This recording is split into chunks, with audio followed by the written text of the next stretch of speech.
오늘 우리는 창세기 39장 1절부터 23절 말씀을 통해서 요셉 이야기 두 번째 시간, 당신의 삶을 궁금케 하라라는 제목으로 우리가 함께 말씀을 듣도록 하겠습니다. 요셉의 이야기는 37장부터 시작합니다. 37장의 이야기를 우리가 다시 한번 상고해 보면 37장에서 요셉이 애굽으로 팔려가게 된 이야기의 그 시작을, 그리고 문제의 발생 원인을 말하게 되는 것이 바로 37장의 이야기였습니다. 세 가지의 문제가 있었습니다. 첫 번째는 야곱의 지나친 편애, 그죠? 잘못된 편애를 통해서 요셉에게 특별한 편애를 하다 보니 형들이 요셉을 질투하게 되는 편애의 시작부터 시작되었다라고 우리는 배웠습니다. 두 번째는 요셉의 경솔함이었다라는 것이었습니다. 세 번째는 그 가운데 형들의 속임수와 질투, 이 세 가지의 속성을 통해서 요셉이 애굽으로 팔려가는 이야기가 바로 37장의 이야기입니다. 그리고 나서 우리는 2주 전에 다말 이야기를 배웠습니다. 38장의 이야기에 갑자기 난데없이 다말 이야기가 시작됩니다.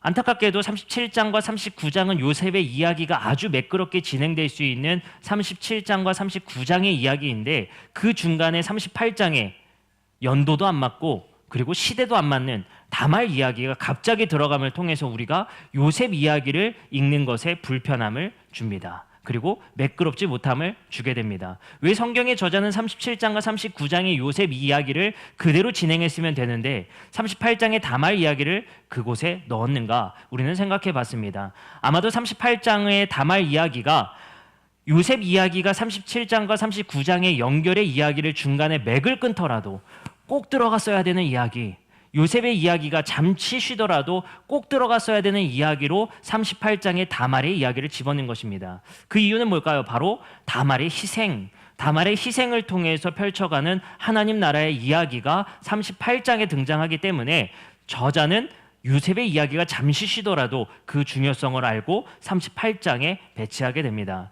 그리고 오늘은 드디어 우리가 다시 요셉의 이야기로 돌아와 요셉이 애굽으로 팔려간 뒤의 이야기를 오늘 우리는 접하게 됩니다. 요셉은 우리가 잘 알다시피, 그리고 잘 아는 이야기입니다. 요셉이 형들의 질투에 애굽으로 팔려가고, 첫 번째 팔려간 것은 보디발의 집이었습니다.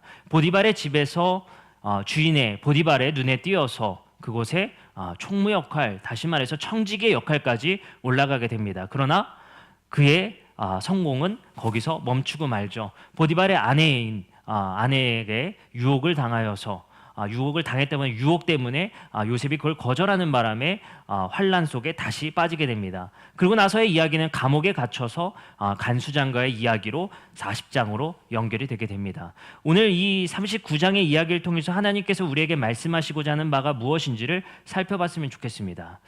여러분들, 요셉은 애굽으로 팔려갔습니다. 근데 하나님께서 오늘 말씀을 통해서 어떻게 말씀하시느냐, 2절의 말씀에 여호와께서 요셉과 함께하고 계시다라는 말씀이 쓰여 있습니다. 그리고 그가 형통하게 되어서 그의 주인 애굽 사람의 집에 있었는데, 그의 주인이 여호와께서 그와 함께 하심을 보며 또 여호와께서 그의 범사에 형통하게 하심을 보았더라라는 말씀이 등장하게 됩니다. 다시 말해서 애굽으로 팔려간 뒤에 바로 2절 말씀에 여호와께서 요셉과 함께하고 있었다라고 말씀하고 계십니다. 여기서 중요한 포인트는 뭔지 아십니까? 요셉의 고백이 아닙니다. 이것은 성경의 저자가 요셉의 삶을 통해서 요셉이 그 시간 속에 하나님이 함께하고 계셨다라고 해설자가 말을 해주고 있는 것입니다. 아마도 이때 요셉은 잘 모르고 있었을 것입니다. 내가 이 삶이 과연 형통한 것인가? 제 생각으로는 형통해 보이지 않았을 것 같습니다. 감옥에 갇히고 보디발의 집에 가는 것이 무슨 형통이겠습니까? 요셉은 결코 자기가 일이 잘 풀리고 있다라고 생각하지 않았을 것입니다. 하지만 해설자는 분명히 요셉에게 하나님이 함께하고 계셨고 형통하고 있었다라고 해설해주고 있다라는 사실입니다. 오늘 우리는 이 말씀을 통해서 과연 요셉의 형통함이 무엇이었으며 하나님이 요셉과 함께 하셨다라는 것이 무엇이었는지를 살펴봤으면 좋겠습니다.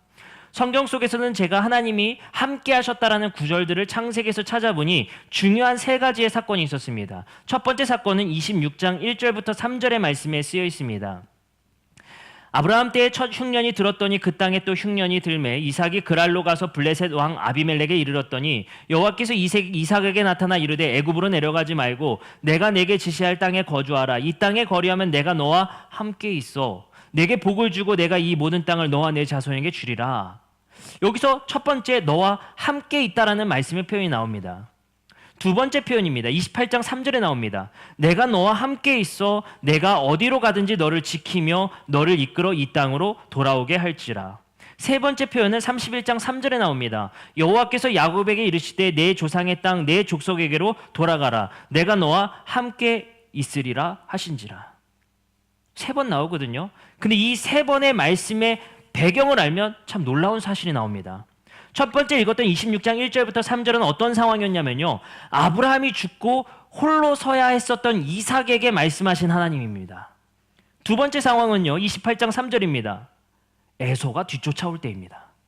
세 번째 상황은요, 31장 3절입니다. 라반이 야곱을 쫓아올 때입니다.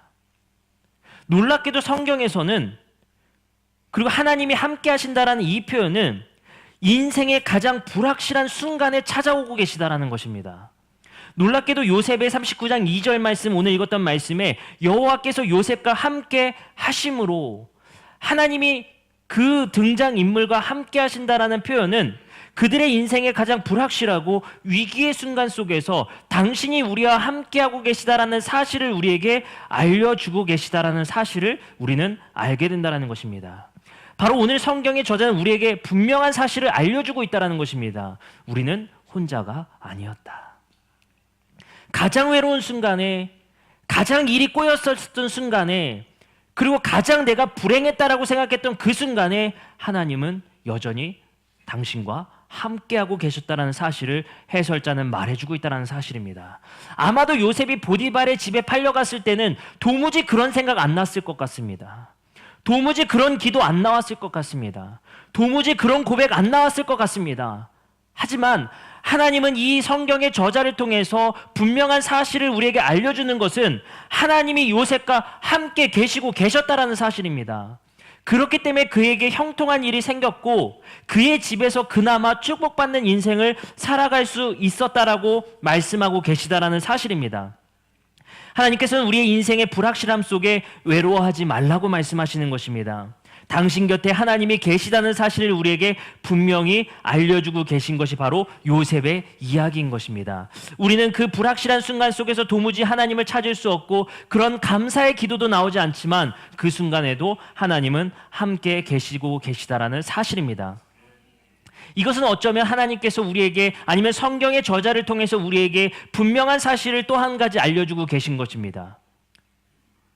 요셉은 잘 모르겠지만 그나마 일이 잘 되고 있습니다. 물론 큰 그림 속에서는 보디발의 집으로 갔다는 것 자체가 자신의 부모의 집이 아니라, 따뜻한 부모의 밥을 먹는 것이 아니라 보디발의 집에 가서 고생하는 일과가 요셉에게는 축복이라고 다가오지 않았겠지만, 그리고 감옥에 갇힌 일이 결코 형통함이 아니었겠지만, 성경의 저자를 통해 하나님께서 우리에게 알려주시는 사실은 그의 삶에 그도 눈치채지 못한 형통함이 있었다라는 사실을 계속해서 말을 하고 있다는 것입니다. 신약 성경에 우리에게 이렇게 말씀하십니다. 우리가 감당할 시험밖에는 우리에게 주시지 않는다.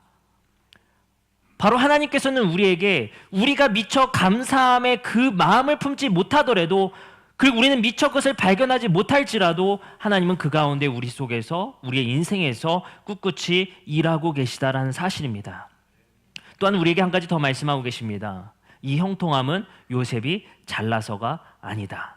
우리는 속을 수 있는 포인트가 있습니다. 6절의 말씀에 요셉은 용모가 빼어나고 아름다웠더라. 이 말씀 때문에 우리는 요셉을 굉장히 좋아합니다. 이왕이면 요셉. 왜 그런 줄 아십니까? 아브라함, 이삭, 야곱을 통틀어서 생각해보면요, 요셉은 자신의 아내를 누이라 속이지 않았고, 그리고 재물에 그렇게 욕심을 갖지도 않았고요. 그리고 요셉은 보디발의 아내의 유혹을 피하기까지 한 사람입니다. 더군다나 잘생겼어요. 용모가 빼어나고 아름다웠습니다. 그래서 자녀를 낳으면 요셉 이름을 그렇게 많이 줘요. 그렇죠? 용모가 빼어나길 원하기 때문에. 제일 괜찮은 사람 같아요, 제가 봤을 때는. 아브라함, 이삭, 야곱 중에 제가 봤을 때는 제일 괜찮은 사람이고 12 형제들 중에 제일 괜찮은 사람입니다. 근데 여기서 성경의 저자는 분명하게 알려주고 있는 사실은 뭐냐? 이 요셉의 형통함은 요셉의 잘남이 아니라 하나님이 함께 계시고 있다라는 사실 때문이다. 이것을 말하고 있다는 사실입니다. 우리가 이 성경 구절 때문에 속을 수 있습니다. 요셉이 잘나서 이렇게 형통하구나. 요셉이 잘나서 지혜로워서 잘 되는구나. 그래서 우리는 항상 집중하는 것이 요셉의 지혜예요. 요셉의 꿈이에요. 그러나 사실 주인공은 요셉의 지혜나 요셉의 용모가 아니라 하나님이 함께 계시고 있었다는 사실입니다. 그래서 성경의 저자는 우리에게 그거 착각하지 말라는 거예요. 주인공은 하나님이다. 요셉이 아니다라는 사실을 우리에게 분명히 주지시키고 있다는 사실인 겁니다. 여러분들의 인생의 주인공은 여러분들이 아니라 하나님이라는 사실을 아시기 바랍니다. 그래서 하나님께서는 우리에게 보배를 질그릇에 담았다라는 것입니다. 질그릇은 깨지기 쉽고 버려짐을 당하는 그릇입니다. 거의 일회용 그릇에 가깝습니다. 그러나 하나님은 보배를, 하나님의 복음의 보배를 굳이 이 질그릇에 담으심을 통해 하나님이 영광 받으시기 원하신다라는 겁니다.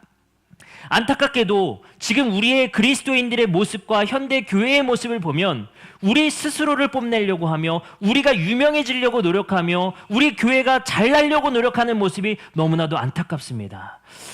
하나님께서는 분명 이 교회를 통해 하나님을 자랑할 수 있도록 하시기를 원하시는 것입니다. 우리가 주인공 되고 우리 교회가 유명해지는 것이 아니라 우리 교회를 통해 하나님이 함께 하셔서 이 교회가 형통했다라는 사실을 알기를 원하신다라는 것입니다. 제가 잘해서도 아니고요. 여러분들이 충성 봉사해서도 아니고요. 누군가가 헌금을 많이 해서도 아니고요. 하나님이 함께 하시기 때문인 것입니다. 그것이 우리가 고백해야 될 유일한 증거이며 유일한 고백인 줄 믿습니다. 그리고 이 이야기는 또 한 가지 놀라운 사실을 우리에게 알려줍니다. 3절과 4절의 말씀에 그의 주인이 여호와께서 그와 함께 하심을 보며 또 여호와께서 그의 범사에 형통하심을 보았더라. 놀라운 고백이 나옵니다. 보디발이라는 주인이요, 여호와께서 그와 함께 하심을 보게 돼요. 그리고 말합니다. 또 여호와께서 그의 범사에 형통하게 하심을 보게 됩니다. 어떻습니까? 하나님께서 요셉에게 함께 했었던 그 사실들에 요셉은 한 번도 하나님에 대한 감사의 고백이 나오질 않아요. 그러나 보디발이 오히려 알고 있습니다. 하나님이 함께 하시는 자구나. 그의 형통함은 그의 잘남에서 나온 것이 아니라 그가 믿는 하나님을 통해 그의 형통함이 주어졌구나를 오히려 주인이 알게 되더라는 사실을 우리는 알게 됩니다. 이 사실을 통해서 우리가 알 수 있는 것은 하나님이 우리를 통해서 형통케 함을, 그리고 하나님을 경험케 하고 있다는 사실입니다. 다시 말해서 하나님이 우리를 통해 형통하게 하심을 통해 우리의 형통함을 보고 우리의 이웃과 우리의 이웃의 사람들이 하나님을 보게 하라는 것입니다. 놀랍게도 한 가지 더 나옵니다. 간수장이 나오는데요. 요셉이 보디발의 아내 때문에 간수장의 감옥에 갇히게 되는데 이런 말씀이 쓰여 있습니다. 21절입니다. 여호와께서 요셉과 함께 하시고 그에게 인자를 더하사 간수장에게도 은혜를 받게 하십니다. 그리고 간수장이 옥중 죄수를 다 요셉의 손에 맡기고 그 재반 사물을 요셉이 처리를 하는데 간수장은 그의 손에 맡긴 것을 무엇인지 살펴보지 아니하였으며 이는 여호와께서 요셉과 함께 하심이라 여호와께서 그를 범사하게 형통하게 하셨기 때문이라고 말하고 있습니다. 여러분들, 놀랍게도 하나님은 요셉을 통해서 간수장에게 하나님을 체험케 하시고 보디발에게 하나님을 알게 하시더라는 겁니다. 놀라운 사실입니다. 여러분들에게 하나님께서 함께 하심을 통해 여러분들의 이웃이 하나님을 알게 되었으면 좋겠습니다. 그것이 바로 예수 그리스도께서 우리에게 빛과 소금 되라 말씀하신 말씀일 것입니다. 우리의 정체성을 유지한 채 이 땅에 살아가다 보면 여러분들의 삶의 신비를 통해 하나님이 우리 안에 체험케 되어지고 우리의 이웃이 하나님을 바라보게 되고 오히려 그 고백이 나오게 되더라는 것입니다. 근데 우리는 여기서 한 가지 불만이 생기게 됩니다. 그것이 무엇일까요? 하나님이 형통케 하셔야지 우리가 뭘 보여줄 거 아닙니까? 우리의 삶이 잘 풀려야, 그리고 요셉처럼 형통함이 어느 정도는 있어야 우리가 하나님을 자랑할 거 아닙니까? 근데 하나님 믿었더니 이렇게 잘 되지 않습니까? 라는 말 참 많이 하지 않습니까? 근데 놀랍게도요, 우리는 이 본문을 잘 살펴보면 요셉이 진짜 잘 풀렸는가라는 생각을 하게 됩니다. 물론 궁극적으로 요셉이 총리가 되지만 지금 39장의 말씀에서 성경의 저자가 요셉이 형통한 자가 되었다라는 그 고백 속에서는 요셉이 결코 그다지 형통하진 않았다는 사실을 알고 있습니다. 지금 요셉의 모습이 그저 보디발의 집에서 총무 역할을 하고 그 아내 때문에 또 인생 꼬이고 감옥에 간 이야기입니다. 여기에 무슨 형통이 있겠습니까? 총무여도 노예입니다. 감옥에서 간수장이 참견 안 해도 감옥에 갇힌 죄수입니다. 그 정도면 형통한 건가요? 그 정도면 잘 됐다고 해야 되나요? 우리가 원하는 형통함은 이 정도 아니지 않습니까? 여러분들, 여기서 우리 한 가지 하나님께서 우리에게 말씀하신 형통함에 대한 기대를 바꿔야 되는 사실이 있습니다. 여러분들, 요셉은 놀랍게도 세상의 뜻이 아니라 하나님의 뜻대로 살기 위해 꾸역꾸역 살아내는 모습을 볼 수가 있습니다. 요셉은 이렇게 말합니다. 보디발의 아내가 요셉을 유혹할 때에 9절의 말씀에 이렇게 말합니다. 이 집에는 나보다 큰 이가 없으며 주인이 아무것도 내게 금하지 아니하였어도 금한 것은 당신뿐이니 당신은 그의 아내임이라. 그런즉 내가 어찌 이 큰 악을 행하여 하나님께 죄를 지으리이까. 여기서 요셉의 고백을 통해서 요셉이 하고 있는 삶의 모습을 우리는 들여다보게 됩니다. 나에게 모든 것 금하지 아니하였고 모든 것 허락했습니다. 그러나 나에게 금한 것 있으니 금한 것은 절대 안 합니다 라고 말하는 것입니다. 여러분들, 이 삶을 들여다보면 우리는 한 가지 포인트를 볼 수가 있습니다. 세상의 법에도 정직했다라는 겁니다. 이것 하나님의 법 아닙니다. 이것 하지 말라고 한 사람은 누군가요? 보디발입니다. 이거 하나님의 법처럼 지킬 필요가 있습니까? 보디발이 말한 겁니다. 근데 요셉은 말합니다. 세상의 법을 지키는 것이, 그리고 세상의 법을 어기는 것도 하나님께 죄를 짓는 겁니다. 나 이것 하지 않겠습니다. 나 그 양심을 속이지 않겠습니다라고 고백하는 장면을 우리는 보게 됩니다. 바로 요셉은 이 삶을 통해서 하나님의 뜻대로, 그리고 세상 속에서 정직하게 살기 위해서 꾸역꾸역 살아내는 요셉의 모습을 보게 됩니다. 우리는 이 모습을 통해서 하나님이 요셉과 하는 형통함을 들여다볼 수 있는 것입니다. 바로 무엇인가요? 요셉의 삶에 꾸역꾸역 하나님 가운데 살아가기 위한, 그리고 세상의 법 가운데 정직하기 위한 요셉의 모습을 통해서 우리가 봤을 때는 그의 삶의 형통함이 그다지 없어 보이지만 하나님께서 그의 삶에, 그리고 그를 붙들고 계시다는 사실을 우리는 발견할 수 있다는 것입니다. 그리고 하나님께서 우리에게 말씀하시는 것은 우리의 그 삶을 통해서 우리의 이웃이 하나님을 발견케 될 수 있다는 사실을 우리에게 알려주고 계신 것입니다. 우리가 바뀌어야 되는 사실은 바로 하나님이 나를 형통케 하셔서 하나님을 자랑한다라는 고백이, 나 잘되게 하셔서 나 얼마나 잘됐는지 봐라, 그러니 당신도 하나님 믿으면 잘 될 수 있다는 고백이 아닙니다. 하나님이 우리에게 원하는 고백은 지금 요셉의 지금 자리 속에서, 감옥에서 하나님을 고백하라는 것입니다.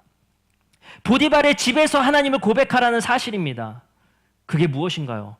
놀랍게도 우리 그리스도인들은 내가 잘 안 되고 내가 어려웠을 때는 하나님이 함께 하시다는 사실을 고백하지 않는다는 사실입니다.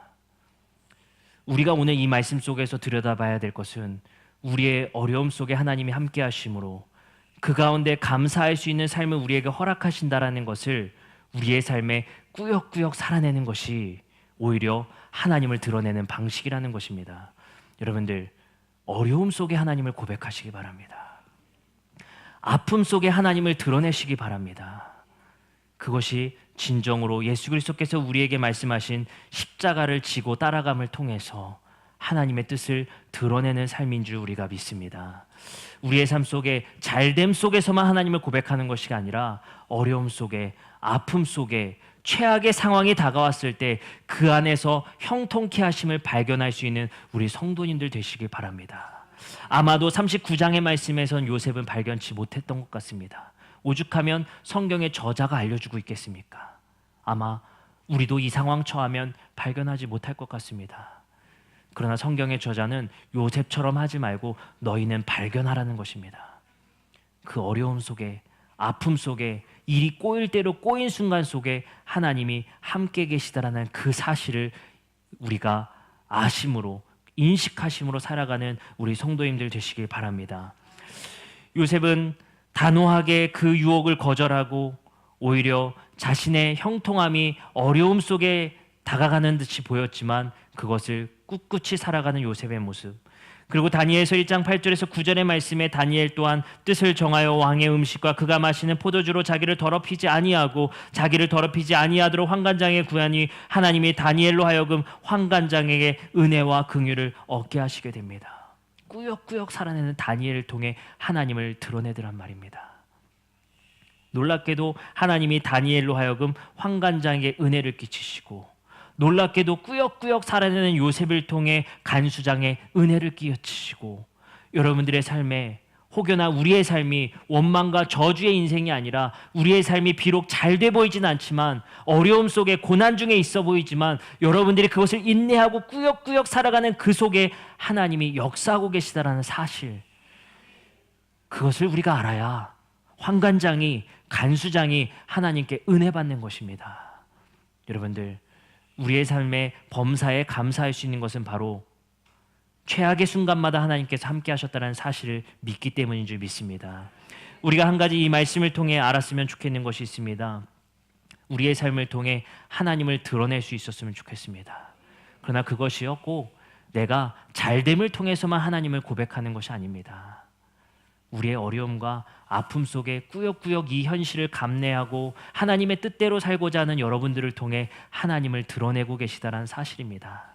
그렇기 때문에 우리 모두가 감사할 수 있는 것이며, 내가 이웃에게 상대적인 박탈감을 느끼는 것이 아니라 내 인생이 조금 더 안 되는 것처럼 보이지만 그 안에서 하나님이 형통케 하고 계시다라는 것, 그것이 바로 우리가 감사할 수 있는 이유가 아닐까 생각이 됩니다. 여러분들, 하나님이 세우신 교회가 어떻습니까? 하나님이 세우신 우리 성도님들의 삶의 모습이 어떻습니까? 여러분들의 형통함을 통해서 이웃에게 하나님을 드러내는 그러한 삶을 우리가 살아내고 계십니까? 어쩌면 지금까지 한국교회는 안타깝게도 잘된 사람만 칭찬하는 교회였던 것 같습니다. 축복받은 사람만 좋아해주고 그의 간증만을 선호했던 것이 우리 교회들이 아니었을까 생각이 되어집니다. 이제는 우리가 생각을 바꿨으면 좋겠습니다. 하나님의 형통하심은 하나님이 잘되게 하시고 못되게 하고가 아니다라는 사실을 우리가 아셨으면 좋겠습니다. 누구에게는 하나님께서는 함께하고 계시다. 그의 삶에 하나님의 뜻대로 우리는 그저 묵묵히 하나님의 뜻대로 살아가는 것이 우리의 인생입니다. 우리 교회가 그랬으면 좋겠습니다. 우리 이웃에게 하나님을 어떻게 드러낼 것인가, 이 교회를 통해 하나님께 어떻게 영광 돌릴 것인가 생각해 봤으면 좋겠습니다. 여러분들, 이 교회가 과연 지금의 현실 속에서 꿋꿋이 하나님의 뜻대로 살고자 발버둥치는 요셉의 삶이 있습니까? 다니엘의 삶의 모습이 이 교회 안에 있습니까? 어찌 이 교회가 주님의 것이라 고백하며 이 교회를 매매할 수 있으며 자녀에게 세습을 할 수 있으며 이 교회를 함부로 할 수 있단 말입니까?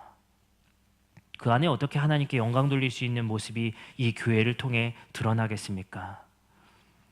세상의 사람들이 말합니다. 교회처럼만 안 하면 된다. 이것이 지금 현대 교회를 바라보는 세상의 사람들의 시선입니다. 우리는 십자가를 지고 꿋꿋이 살아보기보다는 십자가를 던져두고 이 교회가 빛나기를 바랬던 것 같습니다. 하나님이 빛나는 것이 아니라 이 교회가 빛나기를 우리는 원했던 것 같습니다. 그리고 우리의 삶이 빛나기를 원했던 것 같습니다. 여러분들, 하나님이 우리에게 주시는 형통함에 대한 기대를 바꾸셨으면 좋겠습니다.